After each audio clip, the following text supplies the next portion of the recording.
D voter হয়ে গেছে। এবার ভোট দেওয়ার সময় যেন তাদের মুখটা একবার করে মনে রাখবেন, খুব ভাবনা চিন্তা করে এবার ভোট দেবেন যে কজন নাগরিক হিসেবে আছেন। মানিক ফকির বলছি দামাল বাংলার পক্ষ থেকে। কয়েকটি কথা না বলেই পারা যাচ্ছে না। গতকাল আমি এই কাজে গিয়েই পায়ের অ্যাক্সিডেন্ট হয় এবং একটু অসুস্থ হয়ে পড়েছিলাম, পায়ে মোচড় লেগেছে খুব জোরে। গতকাল আমরা মামলা করেছি কবিয়াল অসীম সরকার এবং স্বপন মজুমদারের বিরুদ্ধে। মামলা 24 তারিখে হাইকোর্টে উঠছে, ওরা অবৈধ অনুপ্রবেশকারী। এর মধ্যে দুটি কথা খুব উল্লেখযোগ্য, সেটা হচ্ছে আজকে যেটা আপনারা এতক্ষণ জেনে গেছেন যে ট্রাইব্যুনাল বলে যে আপনারা লাফাচ্ছিলেন অনেকেই। আমরা বারবার বলছিলাম যে কতজন হতে পারে, এটা পুরো নাটক। আজকে বোঝা গেল যে ট্রাইব্যুনালে মোট 136 জনের নাম উঠেছে। এই 100 লক্ষ মানুষ, 40 লাখ না 80 লাখ মানুষের মধ্যে মোট 136 জন মোট ভোটার তালিকায় নাম উঠেছে, ভোট দিতে পারবে। তার মানে এটা যে টোটাল মিথ্যা এবং মানুষকে টুপি পরানো হচ্ছে, সেগুলো মানুষ বুঝতে না পেরে লাফিয়েছিল ট্রাইব্যুনাল করে। ইতিমধ্যে সাঁজোয়া নেমে পড়েছে, সাঁজোয়া গাড়ি যেটা যুদ্ধক্ষেত্রে ব্যবহার করা হয়, মিলিটারিরা নেমে পড়েছে। বাংলা দখল হচ্ছে, চারিদিক থেকে বাংলা দখল করে নেওয়া হয়েছে। বাঙালি এবং বাঙালির অবস্থা খুব খারাপ, বাংলা দখল হতে চলেছে। যে কজন ভোট দিতে পারবেন, আপনারা জানেন যে আমাদের আত্মীয় স্বজন, বন্ধু বান্ধব, পাড়া প্রতিবেশী, চেনা জানা স্কুলের মাস্টারমশাই, যারা একসঙ্গে আমরা হেঁটেছি, চলেছি, বড় হয়েছি, তার অনেকেই টাওয়ারে আবার প্রবলেম, অনেকেই ডিভোটার হয়ে গেছে। আমি গরমে বাড়িতেই আছি, গামছা নিয়ে বলছি, আমাকে সরি, ভুল বুঝবেন না। ডিভোটার হয়ে গেছে। এবার ভোট দেওয়ার সময় যেন তাদের মুখটা একবার করে মনে রাখবেন, খুব ভাবনা চিন্তা করে এবার ভোট দেবেন যে কজন নাগরিক হিসেবে আছেন।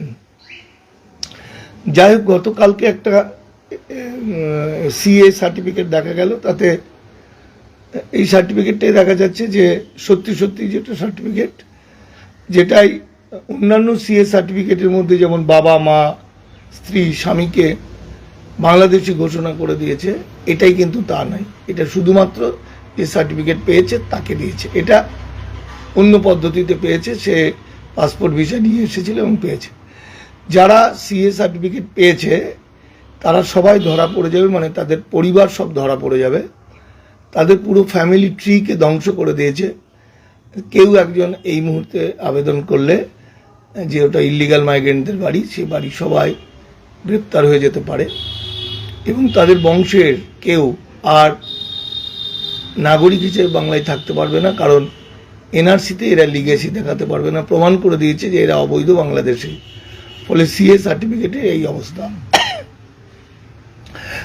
আমি এপারের বাঙালিদের বলবো, যারা ডিলিট হয়ে গেছে, আপনারা ভয় পাবেন না, সংঘবদ্ধ হন। দামাল বাংলা যতদিন আছে আপনাদের আইনি পরামর্শ সাহায্য দিয়ে আপনাদেরকে আমরা ফিরিয়ে আনবো। আপনারা লিগেসির কাগজপত্র রেডি রাখুন। হাইকোর্ট, সুপ্রিম কোর্ট, যেখান থেকেই হোক আমরা আপনাদের ফিরিয়ে আনবো। যাদের কোনো কাগজপত্র নেই অথচ এই পারের লোক, এপার বাংলা, তাদের আমরা এভিডেন্স অ্যাক্টের মধ্যে দিয়ে ফিরিয়ে আনবো। সুতরাং কেউ ভয় পাবেন না। আর এটা বুঝে রাখুন, বাংলা দখল হচ্ছে, চারিদিক থেকে ঘিরে নিয়েছে বাংলাকে। এই যেন যুদ্ধ চলছে, রাষ্ট্র তার সন্তানদের উপর যুদ্ধ ঘোষণা করে দিয়েছে। তা না হলে সাঁজোয়া গাড়ি কখনো আসে না। সাঁজোয়া গাড়ি, মিলিটারি, এরা আসে যুদ্ধক্ষেত্রে বা বর্ডার এলাকায়। যাই হোক, আমি আর বিশেষ কিছু বলছি না। এই ট্রাইব্যুনালটা ফলস, যেটা আমি আগে বলেছিলাম, যে একটা হিসেব দিয়েছিলাম। আমি প্রথম দিন বলেছিলাম একদিনে একটা ট্রাইব্যুনাল 50 থেকে 55টা বিচার করতে পারবে, 19টা ট্রাইব্যুনাল মানে 1000। পরে আবার আমি বলেছিলাম যে না, বিচারপতিরা বলছে একদিনে 10টা থেকে 12টা বিচার করতে পারবে। সেটা প্রমাণ হয়ে গেল। মোট 136 জনের নাম উঠেছে। আর বাকি মানুষরা জানে এটা আন্দোলন যাতে কেউ না করে, তার জন্য ধীরে ধীরে মানুষকে ঠকানোর একটা কৌশল। আমার বলার বিষয় হচ্ছে দামাল বাংলার শাখা যেখানে আছে, শাখা আরও বাড়ান, মানুষকে ইনভলভ করুন, গ্রুপগুলোর মধ্যে ঢুকুন এবং আইনি পরামর্শ ইত্যাদি আপনারা নেবেন। লিগ্যাসি রেডি করুন। আর কিছু কিছু টেকনিক বলছি সেগুলো করুন। ভোটের পরে আমরা মিটিং করব, একসঙ্গে বসবো, আলোচনা করব এবং সুপ্রিম কোর্ট হাইকোর্টের মামলার মাধ্যমে আমরা ফিরিয়ে আনবো প্রত্যেককে, যারা এই পারের লোক। আর ওপার থেকে যারা এসছেন তারাও আমাদের সাথী, শয়তানগুলো বাদে, তাদেরকেও আমরা বুক দিয়ে রক্ষা করার চেষ্টা করব। আমি শেষ কথা আবার একবার বলি, অসীম সরকার এবং স্বপন মজুমদার নামে কালকে আমাদের মামলা হয়েছে, 24 তারিখে মামলার ডেট আছে। আপনারা ভালো থাকবেন।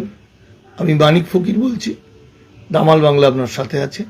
9836327536 আমার নাম্বার।